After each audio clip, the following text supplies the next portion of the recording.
Hey guys, welcome back to the A Racing channel. So today we're going to go ahead and put the camshaft in this 383 for the 97 SS project.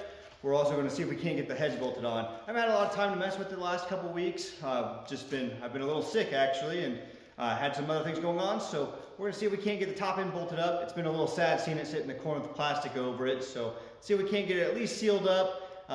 Put a little bit of rust prevention, some WD-40 on the cylinders so we can tuck it away in the corner until the car comes back from paint. And then hopefully we can start messing and fitting the turbo kit with it here in the next few weeks. So we'll stop talking. We'll go ahead and get putting this camshaft in.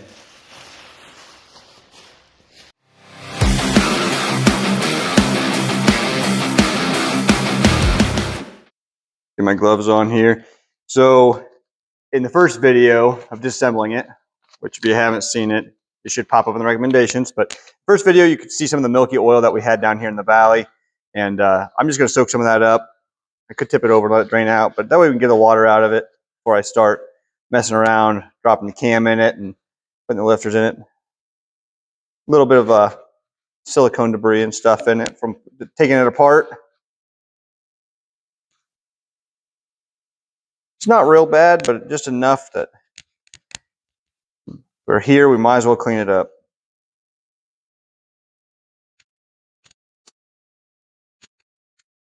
Okay, we're going to use a custom ground comp cam for this. It is a forced induction cam, a turbo cam. I don't actually remember the specs to it offhand. I can post the cam specs in the comments down below. So get it unboxed here. You can tell that it's a long pin cam, so it's going to be 95, 97. Then sometimes you'll have to trim this pin a little bit just because of the 24X cam reluctor. What I do like using when I put in the camshaft is the Mel lube.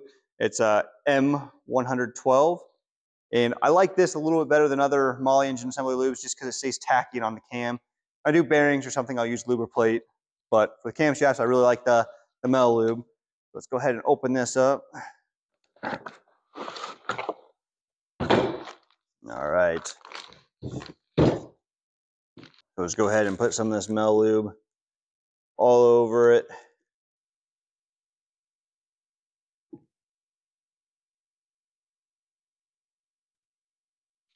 I don't get too carried away of making sure it's smeared over every lobe completely around it.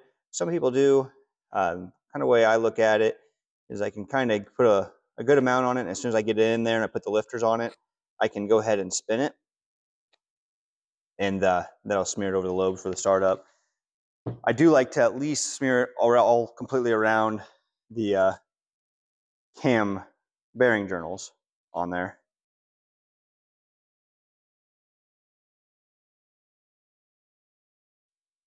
I'm going to start sliding this into the journals. I want to put it in as straight as possible because we really don't want to nick any of the cam bearings with that distributor drive gear.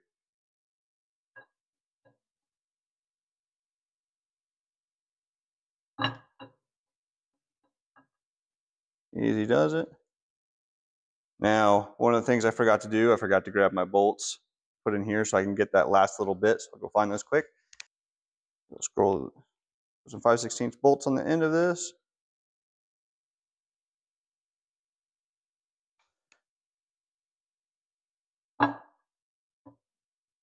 See if we can find the last little bit. Nice. I'm happy with that. Okay, we got the cam installed. We need to put our retainer plate in. Now with the retainer plate, it sits over here and it has two little Torx button screws. And if I remember right, those are T30. I need to get those started. So if I can't thread my glove in there with it, that'd be sweet.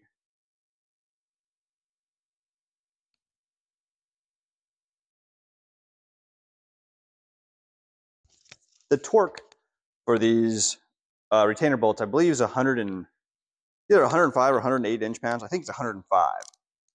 And I don't actually have an inch-pound torque wrench, so what I'm going to do is go ahead and torque it down to 10 foot-pounds. They are a T30 works. I don't actually tighten them or torque them one side at a time. I'll kind of get to where I get some tension on them, and then I'll go ahead and torque it so it clicks. So that one has some tension. We're going to come back to this one. Get it nice and straight.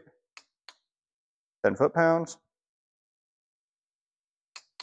10 foot-pounds. So we're going to go ahead and move on and drop our lifters back in here.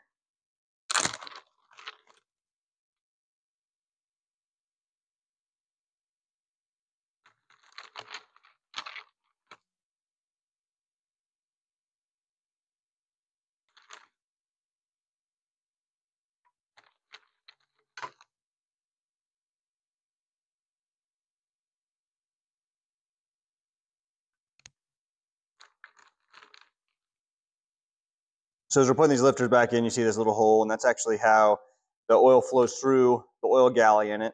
It flows right in this open space, and as it goes up and down, the lifter pumps it up through there. That's how it pressurizes, and then it works oil up to the push rod. And then the rest of the oil that flies around this will lubricate the lifter bore and flow on to the next lifter, and so on. Some people believe in soaking the lifters and building pressure up in them prior to putting them in. In reality, if you soak these lifters and you put them in the motor on the stand, then you go around and it takes a couple days, you put it in the car, they are going to bleed down or eventually drain. They'll hold some pressure, but they're not going to stay solid pumped. So to me, it doesn't matter whether I soak them or not. Obviously, these have been ran before, but what I will say is, as long as I have a good coating of oil on them, assembly lube on the cam, and then you go to when you go to start the car, keep the coils unplugged, or coil if you're not a 24X car, and you'll turn it over until you build pressure. And as soon as you build pressure, everything's got oil on it, then go ahead and hit the key, start it up, and you might get a little rattle at first, but then they'll go ahead and pump right up. Next, we're going to go ahead and put on these lifter containers, and they are actually the same on both sides. It does not matter which way these go on.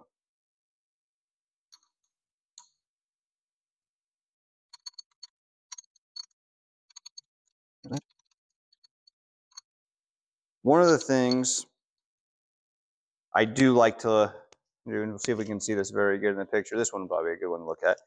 I like to make sure that this is centered on the lifters and not pushed one way or the other. You can see if that were pushed one way, the lifter can actually, if this was pushed one way, the lifter can actually rub on that.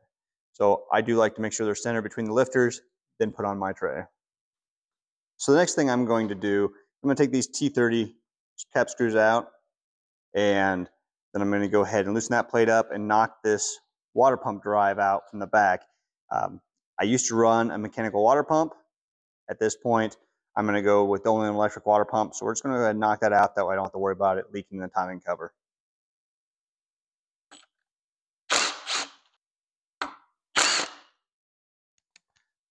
So I like to find a socket that will fit pretty tight in this right here. That way I can just knock it out.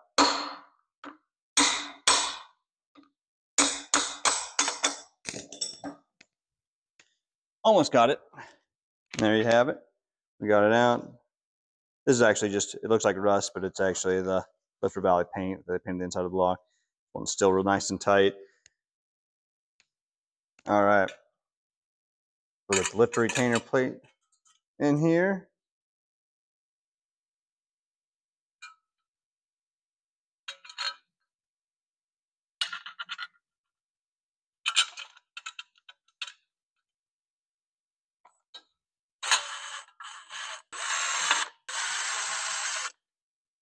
Now I like kind of doing these somewhat in stages.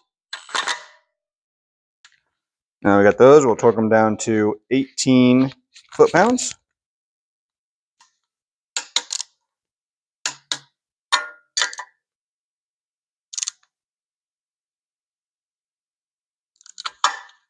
This middle one is just not liking me. There it went.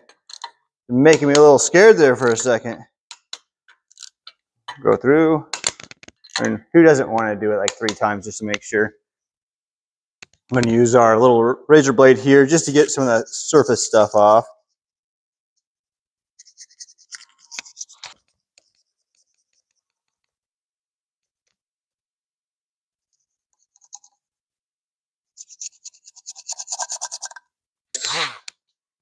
So this is still abrasive. A lot of people, they get these and they don't think they're abrasive. They still are abrasive and will change your gasket surface a little bit. I don't feel like it's enough to really worry about.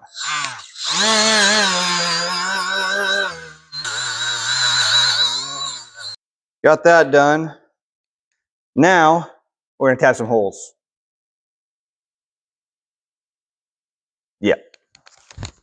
So we're going to chase these holes with a 1/2-inch tap, or no, it's not a 1/2-inch tap. What is it? 7/16 by 14. 7/16 by 14 tap. So we're going to chase the holes with these. A lot of people, they like to turn them by hand so they know what they're doing with the ratchet and they know that they're staying in the threads. I've done this a few times and I just rather tap the holes fast, and I am on a roll with that. I'm going to go ahead and use the drill. This is not a drill, this is an impact. This is a drill.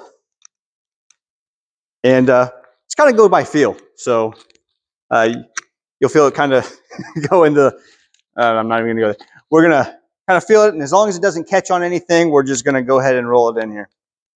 So we're after to get this RTV stuff out of here, because obviously I used the wrong head bolt sealant the first time. We won't be doing that again.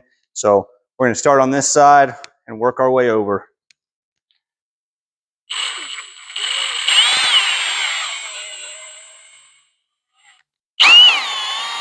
You can kind of see that that went through nice and clean. And if you're doing this with a drill, you'll know if it's going in square or not. I mean, it'll start to kind of catch and stop right away, and that's what you don't want. So you just kind of feel it, and don't be pushing on it. Just let it kind of go in the way it wants to, and as soon as it goes in, it'll stop when it needs to. You can see we actually didn't get it quite all out there, but we'll go ahead and do it a second time.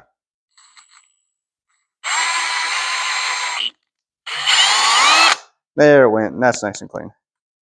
You'll see that debris kind of get caught up in here, so I like to keep a towel close by. That way I can kind of wipe that off and go to the next one.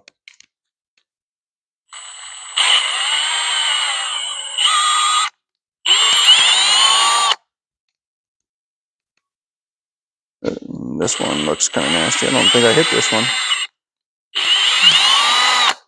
Attention span's not quite there. So I still have coolant in this block. If you remember right, I couldn't actually drain the block. I should have tipped it upside down.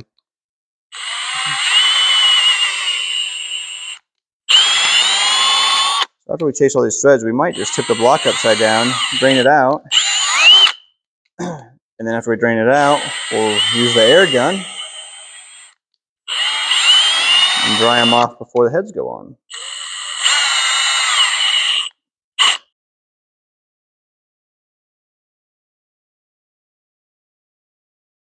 All right, now that we have those clean, I think that I'm going to go ahead and go find the timing chain for this. So before I was running grab this here. Before I was running a heavy duty LT4 timing set. I think this was a GM Performance kit. I don't quite remember. It might have been the Cloys. I'm not sure which number that is. Doesn't matter. Anyways, this is a heavy duty timing chain set. You can actually see the stock. It was able to run the water pump drive gear, standard style chain. It fit really nice. This was that one that had the bushing in it that was degreed for the nitrous cam that was in it before. But I have a single roller GM Performance chain that we put in it. Since I'm just going to run the electric water pump, I can do that. And I mean, it's a roller chain. It's got to be better. GM Performance. Yeah, sure. So I'm going to go find it and we'll throw it on. Well, after like 40 minutes of looking for that timing chain, I did find it. I walked by it like 30 times because it was in a Cloys timing chain box. Makes sense. Won't need that anymore. The bright side is I did find a 5/16 wrench that's been missing for like 2 decades. So I'm happy about that. Nice little empty spot here. So now we got the timing chain out here. It's that single roller that we'll be able to put on this. I do got to get the old sprocket back off, and we'll get to that. And actually, I do need that box, so I can put this other timing chain in it that I'll forget what box it's in later. And this is why I can never find anything. I really should like actually mark on it to say what it is. I do when I put stuff in bags, just not in boxes.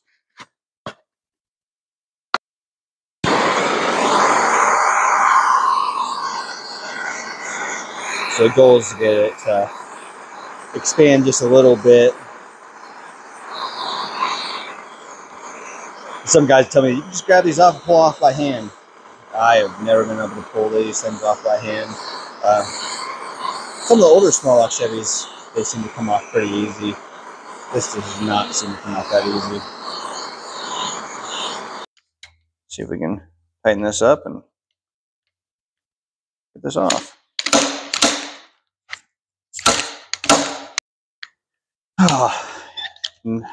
Not wanting to go.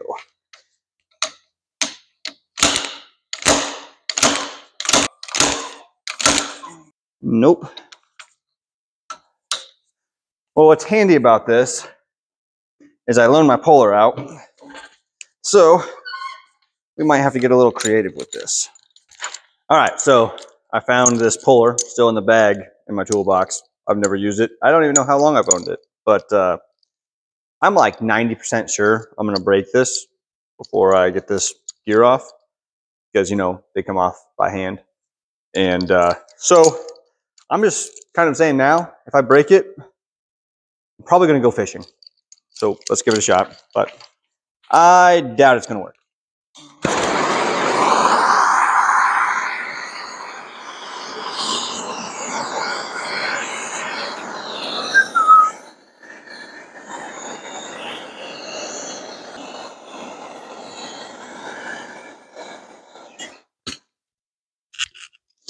All right, let's see if I can't burn myself. I want to give it a fair shake. We'll make sure it's on there square. Kind of. There we go. Let's see.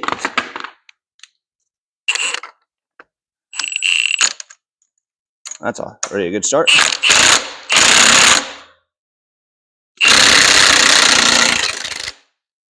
I really wanted to go fishing.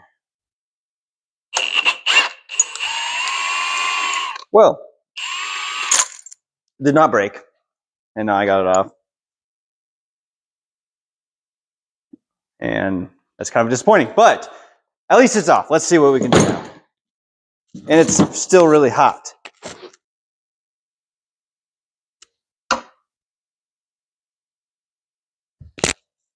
Find ourselves a deep socket.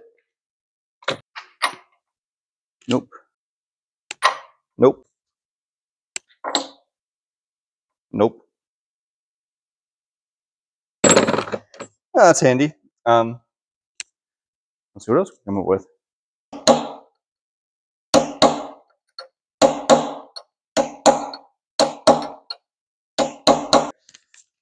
Not exactly how I want to do it, but that's... Oh, usually I think last time I took the balancer and I pressed it on that way, but I don't really want to do that today.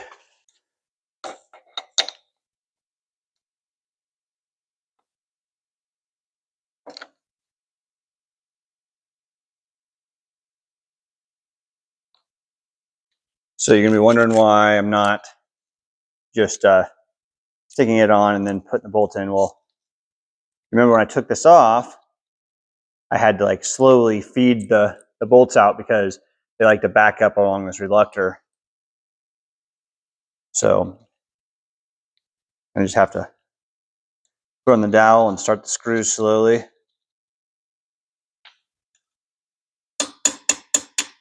Oh, that's much better. Look at that. Right on there. Okay.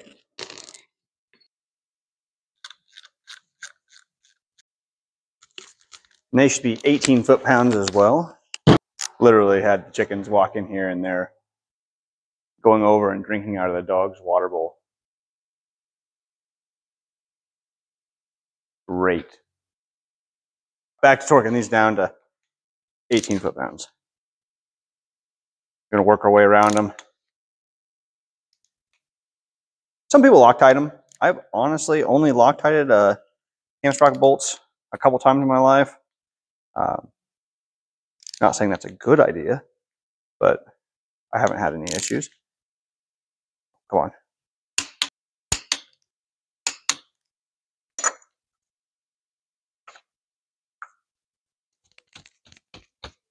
Oh, they want to beat on it too much. There we go.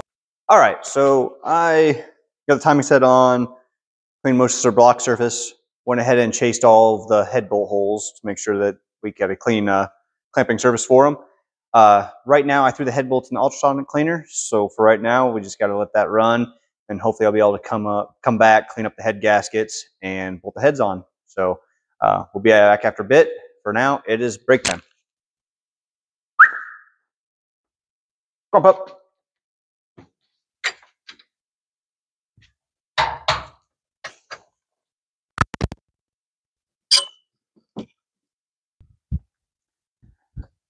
So I'm just kidding. I really didn't need a break. There was actually a lot I could be doing. I could clean those head gaskets up and everything else, but mid 60s in February in Iowa, I'm going to come fishing. I mean, why not? Why not catch anything? I'm going to try. One thing I've kind of realized with doing these videos and work on cars is it takes me so much longer to get stuff done, which is fine. But I'm hoping that I can look back on this build and actually be able to reflect on it and admire what I've done or see what I'd do differently. Everything else I've done in the past, I've just really rushed through. So this would be a good opportunity to see what we're doing. So the videos are kind of nice. And hopefully you guys can learn something along the way.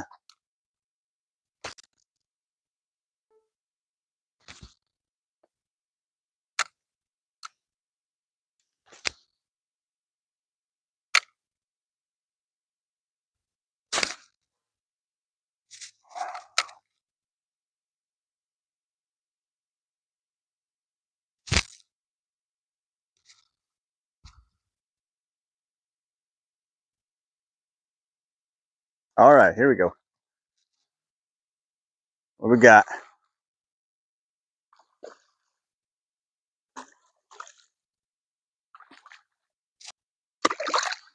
All right. Now, that makes break time worth it.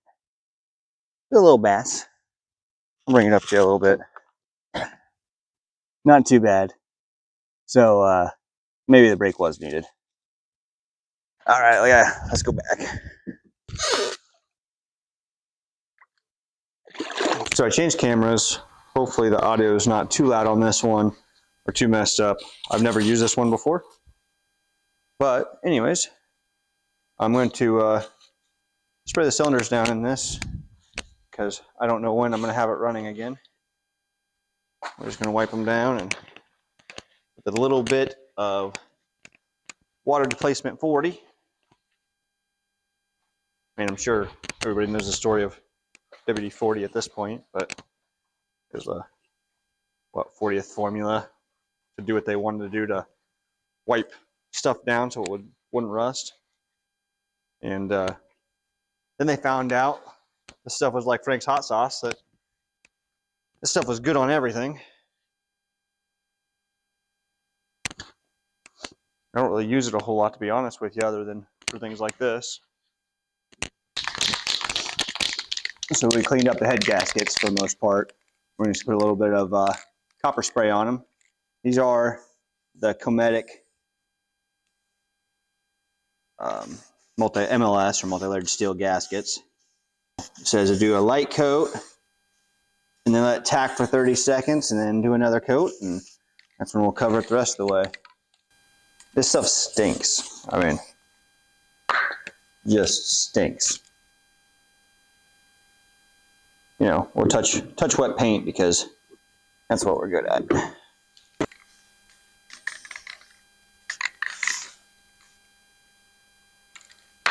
Okay. So in the meantime, I'm gonna climb up here and get some cylinder heads. I just need some more stuff. That's what I need. Stay.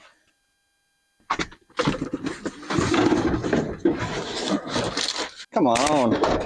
Just want to go to your home? Whew.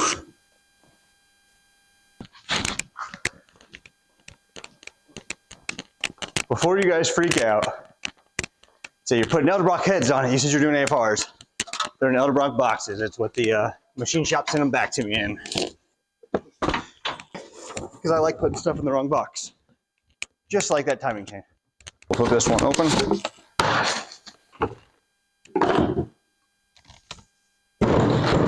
So these are the AFR 210 heads, the competition ported. I did buy these secondhand. And one of the previous owners didn't motor, and one of the sides, he had a piston come apart, and it dinged up the surface a little bit, and they had to weld on it just slightly and then resurface them. But I mean, you can't tell where they're at. I use Mid-State Machine in Altoona, Iowa, and John there, they do a phenomenal job. But these are the competition ported ones. You can kind of see all that nice CNC port job in there. And so why I'm looking at this is head is looking at the rear here. And how I know that's rear is, yes, they can go on either side, but you can tell which one they ran on previously because this has a plug in this one right here, and we see that the plug is out right here, which would have been for our temp sender for the gauge in the car. So this is actually the driver's side head by looking at it.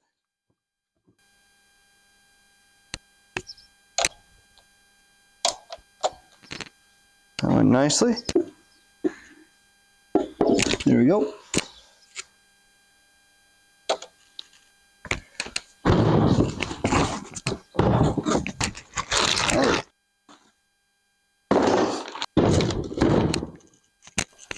Some of you guys might have caught it, but after I told you how to identify which side that head goes on, I went ahead and put it on the wrong side, which was pretty neat. It's about typical. But now they're on the right side. So the heads are set in them, or set on the engine, and now I just need to grab the head bolts and we'll start putting those on and getting the heads torqued down. So let's see what I can mess up on that. Just out of order, I still got fishing on my mind. Started catching fish and then came back and I just can't get my train of thought back. So let's get to it.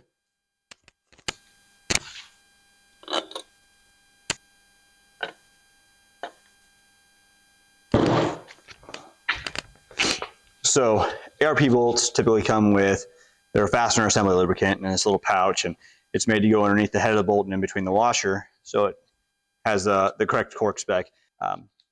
So this is what I do use typically when they come new in the box. Over the years, I've started using just the assembly lube because it's a lot easier to get in underneath the washer.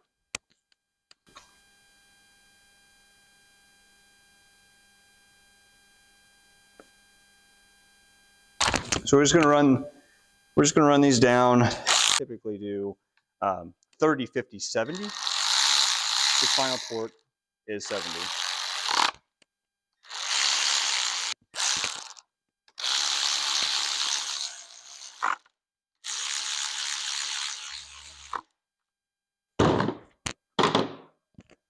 Now those are ran down. Just got to come over here and get my torque wrench.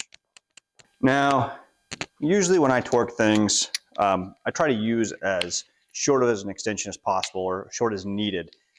There is some torque loss when you start using extensions and adapters, so just keep that in mind. Like here, I'm able to actually get on this without one, and that's what we're going to use it.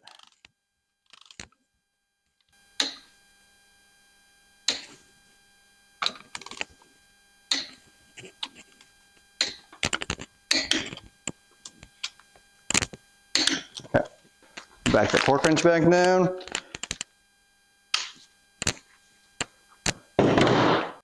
right, so I did get as far as I wanted to today. The cylinders got wiped down with WD-40. We got the heads on, it's torqued, timing set's on. We still don't have the timing cover on yet, but I do need to drop the pan off in order to get it on the right way. And we can weld the oil bung in the bottom of it for the return line for the turbo. So as you see, sun's going down. It's about supper time for me. But thanks for watching, and we got it almost this close. So wonderful day. Got some fishing in. Got a little bit of putting this in together. So got a little shop time. Everybody likes shop time. But for now, it's time for me to call it quits for the day. Thanks for watching. Hopefully next time we'll be buttoning this thing up and we'll have a car here with fresh paint.